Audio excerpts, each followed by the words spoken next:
Hi guys, so madaling araw na ng gabi, alas 3 na yung binuksan ko yung ilaw doon sa labas. Tinignan ko kung umuulan, akala ko umuulan. Kasi may naririnig akong kumakaluskos. Tapos, dito pala sa kusina, tignan nyo kung anong ginagawa. Silip ko siya kanina. Hoy, anong ginagawa mo dyan?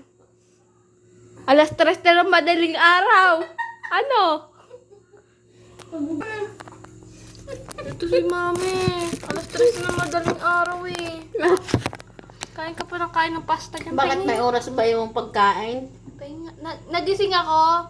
Akala ko may umuulan. Patigim ako. Yung sarap naman na to.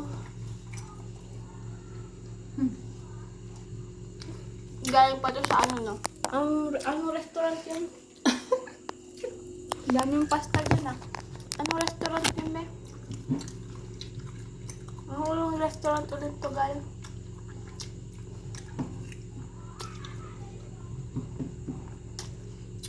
Kain tayo, girl. Kain tayo.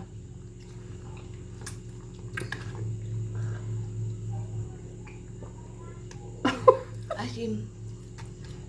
Asim na.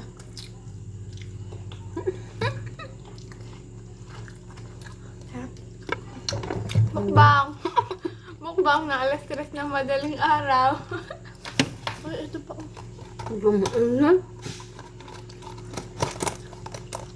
Ayun. Tapos manood, ayan, gutom.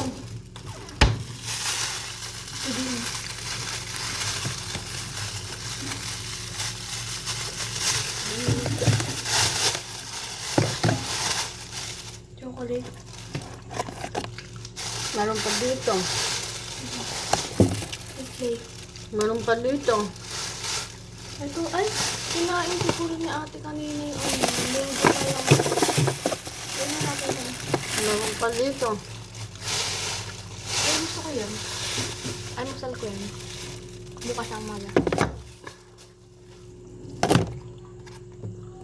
Ito, ang sarap to.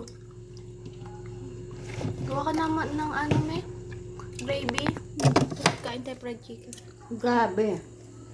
Bukas tayo. Kain tayo ba kami? Napag ko kasi dito. Para hindi na tayo maghahawak. Pagkatapos laglagan siya. Alas 3 na madali araw. Pagkatapos manood. O yan, nakapost. Aba, binubuksan. Para tayong dito ah.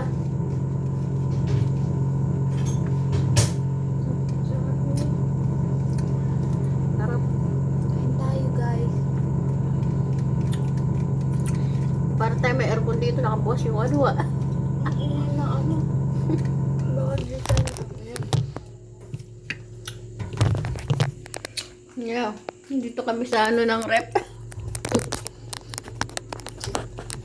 Alas 3 na madaling araw pat ang fresh mo pa rin. Fresh milk. Ang sarap na yun. Huwag na tayo matulog. Paano lang tayo? Gamay na eh. Baka magsing sila sa ingay ng